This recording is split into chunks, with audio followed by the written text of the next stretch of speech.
Hello everyone, welcome back to Changfied YouTube channel, your trusted source for latest updates across South Sudan and beyond. Today we have several important stories that are raising concern across the country and beyond. These stories involve politics, security, regional leadership, and also a powerful message about honesty and public service. In this video, we will discuss the arrest of a youth leader from the SPLA-IO movement in Upper Nile State. We'll talk about thousands of civilians fleeing Akobo as the army, SSPDF army, prepare a military operation. Third, we'll talk about a public message asking President Salva Kiir Mayardit to reward police officer who arrested a corruption suspect. And finally, we'll talk about a major decision by the East African community that is keep South Sudan when choosing a new regional leader. Before we proceed with this top update, please I would like you to help the channel by subscribing and turn on the notification bell so whenever we upload a new video, you can be notified.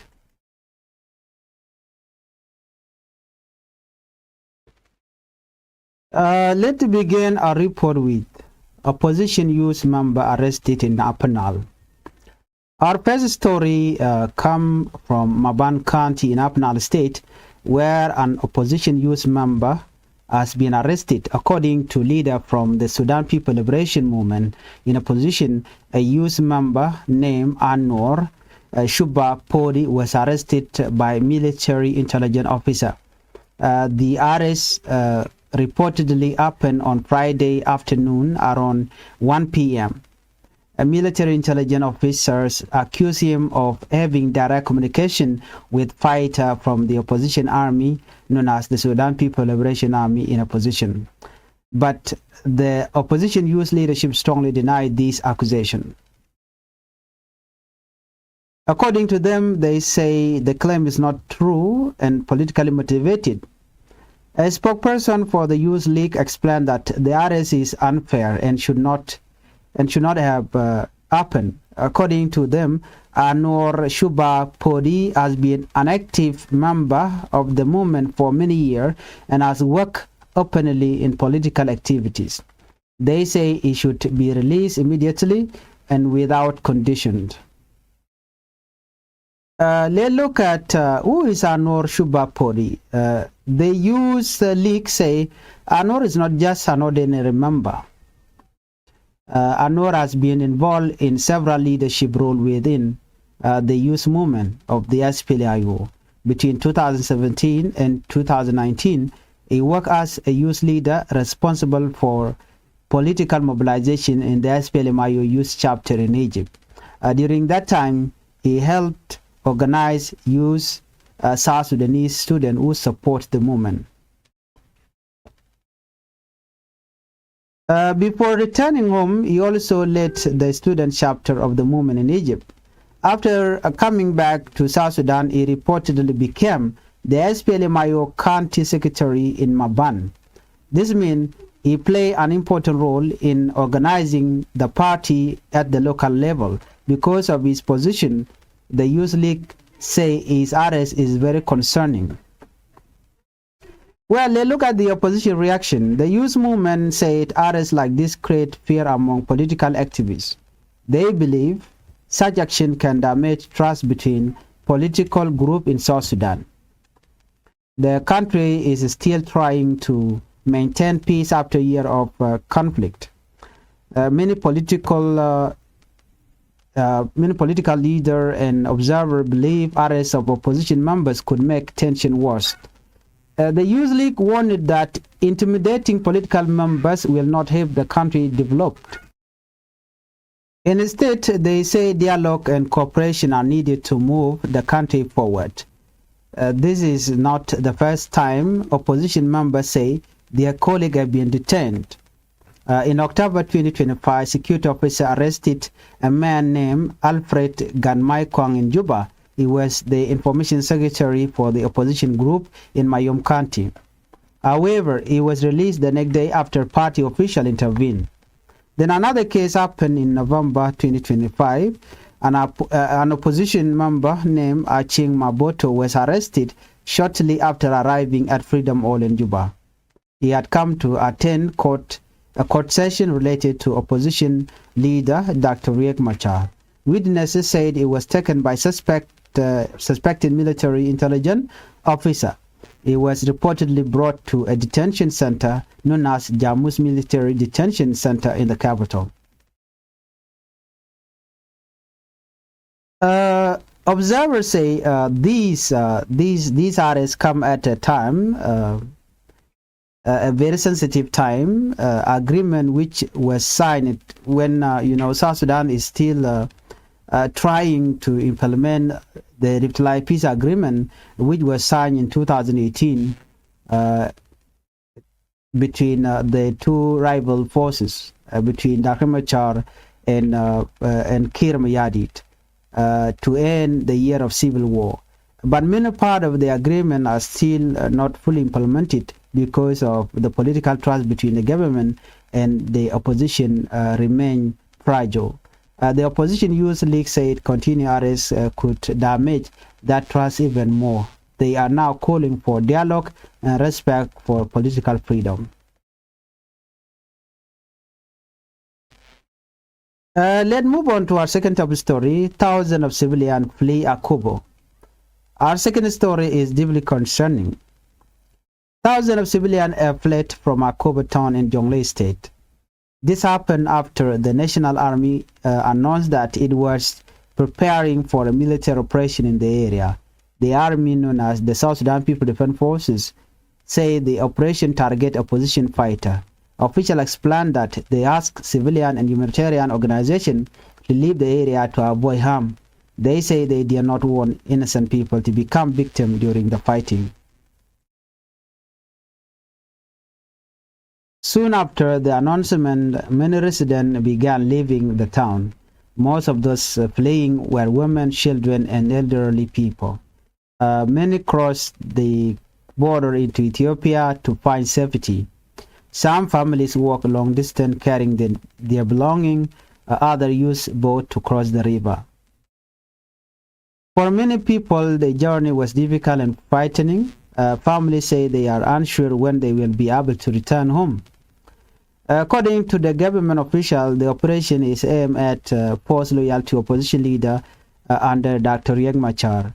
Dr. Machar previously served as the first vice president of South Sudan and is still the first vice president, though it is suspended. However, a report said he is currently facing legal proceeding in Juba. The government and the President Salva Kiir Mayardit believe opposition fighters are operating in the Akobo area. Because of this, the army said it must act to secure the region. The government also asked humanitarian organizations to evacuate. This includes staff from the United Nations mission in South Sudan. Most humanitarian workers have already left the town. However, a medical team from the International Committee of the Red Cross are still operating a surgical unit at the local hospital. Doctors there are treating wounded patients who cannot be moved easily. International observers are now expressing serious concern. The United Nations and Peace Monitoring Group say the situation could become very dangerous. They warn that South Sudan risks sliding back into large-scale conflict. The country peace agreement is already under pressure. If fighting increases, it could undo years of effort to stabilize the nation. Many civilians say they simply want peace and safety. Let's move on to our third top story. Public call to reward Numile police officer. Our third story comes from a public message written to President Salva Kiir Mayardit in Juba. The message praised police officer in the border town of Numili. This officer recently arrested a former finance minister accused of corruption. The suspect is Bak Barnabachol. Reports said he was captured while trying to leave the country. The writer said the arrest was very important for South Sudan. The country is currently facing serious economic problem. Many government workers, including soldiers and police officers, have not been paid for months. Because of this, some officers might be tempted to accept bribe, but the normally officers refuse to take money and instead carried out their duty. They arrest the suspect despite the challenges they face. The message argued that these officers should be rewarded. According to the writer, recognizing honest officer will encourage others to do the same. The author suggests two types of reward. Number one is promotion in rank. Number two is appointment to leadership position. The idea is to strengthen discipline and honesty within the police force. The message also reminds the public that the suspect is still innocent until proven guilty. This principle is part of the country constitution. It means every accused person must receive a fair trial. Only a court can decide whether someone is guilty or not. The writer says justice must follow the law. Let's move on to our fourth top story. South Sudan escaped for regional leader role. Our final story takes us to Arusha in Tanzania. Regional leader recently met for 25th summit of the East African Committee. The organizations bring together several countries in East Africa. Members include South Sudan, Kenya, Uganda, Rwanda, Burundi, Tanzania, Democratic Republic of Congo, and Somalia. The group worked together on trade, infrastructure, and regional cooperation. During the summit, leader appointed Stephen Patrick Mbodi as the new Secretary General. He will lead the organization from 2026 to 2030. The Secretary General managed the daily operation of the regional organization. He also helped implement decisions made by member states. Normally, the leadership position rotates among member countries. Many analysts believe it was South Sudan turn to hold the position. However, the summit selected a Tanzanian candidate instead. This decision has raised questions among observers. Some experts said member states considered governance issues and institutional challenges in South Sudan before making the decision. Others say the country still needs to meet certain regional commitments. South Sudan joined the East Africa Community in 2016. Since then, the country has been working to integrate into the regional system. However, challenges remain. These include political instability, economic problems, and delay in implementing regional obligations. According to the analysis, they say addressing these issues could help the country secure leadership role in the future. If you are new to Changfied YouTube channel, I would like you to help the channel by subscribing and turn on the notification bell, so whenever we upload a new video, you can be notified. Thank you for watching. Bye-bye.